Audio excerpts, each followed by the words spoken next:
As somebody who really enjoys raw lifting, today was quite an interesting one. I ended up doing singles on the deadlift and triples on the high bar back squat, which was nice. It was good to get in the day after a decent squat session, knowing that okay, cool, you're gonna squat again. It's been a long time since I've squatted back to back days, but with that said,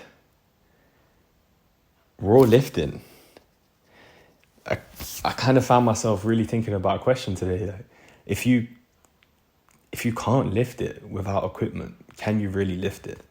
Now, I personally got into the idea of strength training when in my mind it kind of merged with life, and I realized the benefits of just being a stronger man in day-to-day life, moving things, working on this project around the house, that project around the house, or this project in the garden and whatnot, and how just being a stronger human being helps a lot in those situations and allows you to be way more valuable to both yourself and people around you.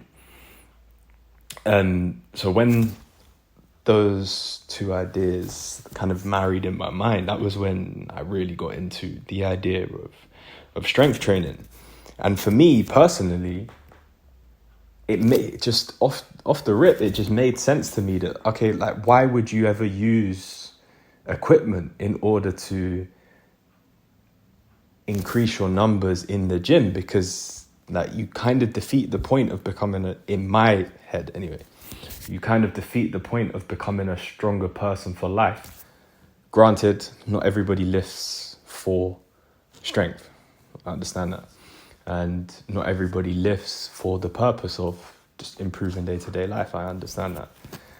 So I'm not really talking about the circumstances where people are lifting for aesthetics, or i.e. bodybuilding, or with people are lifting to compete in powerlifting or something like that, or any strength competition. But for me, if you lift for life, then why on earth would you use equipment? Because it doesn't make sense to me. You're not going to put a weight belt on before moving some boxes when you're moving house, or to move the sofa. You're not going to put straps on to do exactly the same thing, to deadlift the fucking boxes off the ground and put them in the removal van.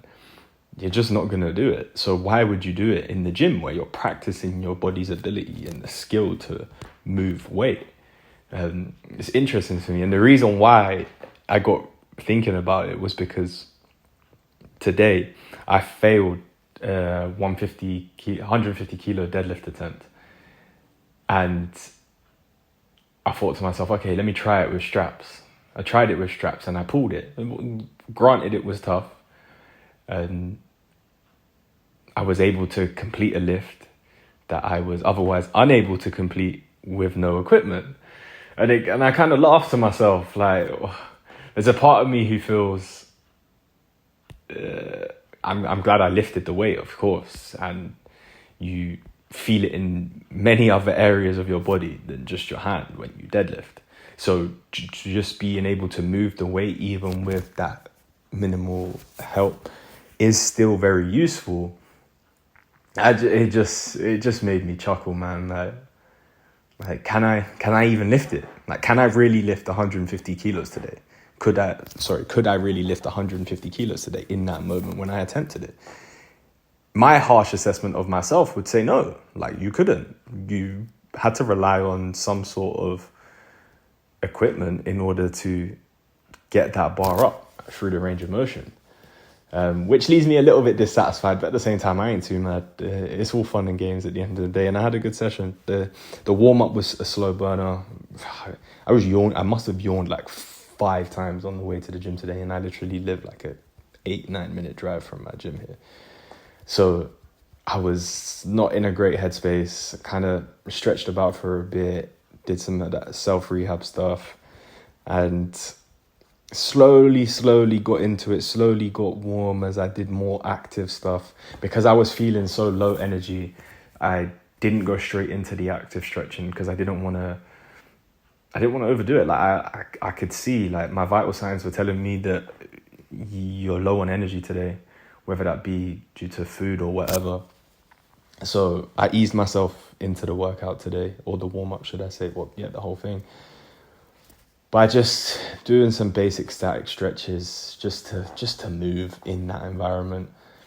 And then eventually got into some more active work, slowly warmed up, started to feel better, and then got under the bar. As soon as I got under the bar, I felt quite good, to be fair, after the few warm-up sets with the bar and whatnot. Just getting moving underneath it, opening my hips up, started to feel good. Felt quite good squatting today as well, to be fair. Managed to squat 110, which felt all right. Like, it felt heavy, but I felt comfortable in the hole, and I felt comfortable at depth.